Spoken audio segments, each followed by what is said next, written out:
This is the story of the tallest, sexiest, funniest comedy and improv troupe to be born in Pittsburgh. But they weren't always the tallest, or the best. They've had their ups and downs, their easts and wests, their stardom and failure, before they became Hustlebot. I ain't happy, I'm feeling glad I got sunshine in a bag. I'm useless, but not for long, the future is coming on. I ain't happy, I'm feeling glad I got... In July of 2006, the improv community of Pittsburgh was nothing more than a fractured, splintered mess of groups, with hit-or-miss shows.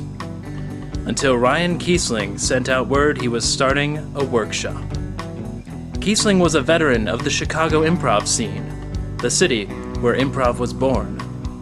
His reputation carried weight. I love the idea. I thought it was great, getting a bunch of Pittsburgh improvisers together, really mixed it up. It was a great idea. I was still pretty new to town and to improv, and I could just tell that the community needed something like this. Yeah, I told him flat out it wouldn't work. Keeling started the workshops anyway, and people came. We had a nice mix of people. There was a bunch from the Amish Monkeys, some from other troupes, a couple of random people, and people who I'd been in troupes with before, like Joe, Nang, Dave, Drew, Anne-Marie. We were doing a lot of the same exercises as before, but Ryan was just bringing this new light to it, a new perspective. And I knew a lot of the performers already. Joe and Larry and Dave and Nang and Drew. I knew Nang, Drew, Dave, Anne-Marie, Larry. Oh yeah, sure, it was nice learning new things with Larry and Joe, Christine, but at the same time, in the back of my mind, it's like, this isn't gonna work, so I couldn't emotionally invest myself in what I was doing. It wouldn't work.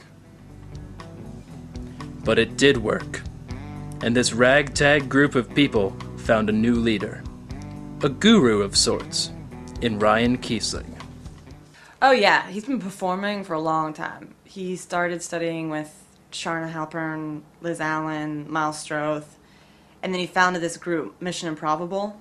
They're huge. You should look them up. We did, because we didn't know who this guy was. He was a wealth of improv knowledge. He knew more than all the rest of us combined. Oh, I looked into his eyes and saw the eyes of a warrior. The red, bloodshot eyes of a warrior. He smoked a lot of pot. One day at one of the workshops, he broke down. Started venting about how his life was terrible, how school was going really bad, like he had no direction. I wasn't there, but I heard it was awful. It was awesome. It was so awesome. I've never seen anyone that completely low. It was really low. Oh yeah. Yeah, we got nothing accomplished that day. Except for, I guess, Ryan felt better, but the whole time I'm like, see, this isn't gonna work. I mean, a lot of pot. The breakdown wasn't the only memorable thing Keeling did for the group of improvisers. The thing I remember most about Ryan is his clap. I mean, he had this thing. Oh yeah, that clap of his. Oh man, it was like, pow, pow. He smoked a lot of pot. Not only did Keeling have his clap, he also had the beginnings of a comedy night, part of his graduate degree program at Carnegie Mellon University. But first, out of the workshop participants, he needed to call a troupe. A group he could work with and mold. A group who would feel comfortable together enough to learn the style of improv he wanted to teach. Yeah, Ryan asked us to pick the 5 people we'd be most comfortable being in a troupe with, so to me it was a no-brainer. Christine, Larry, Joe, Anne-Marie, Drew. Anne-Marie, Joe, Dave, Drew, Christine. Christine, Drew, Larry, Dave, Joe. Imagine if you took every improv performer in every improv troupe in every corner of the world and you piled them all together. That pile would not amount to half the amount of pot that Ryan smoked. And so a troupe was formed, oddly enough comprised of members who had all been in several other troupes together. The Cellar Dwellers featured Larry, Joe, Christine, and Dave. Early I Factor had Christine and Dave, who were soon joined by Larry, Joe, and Drew.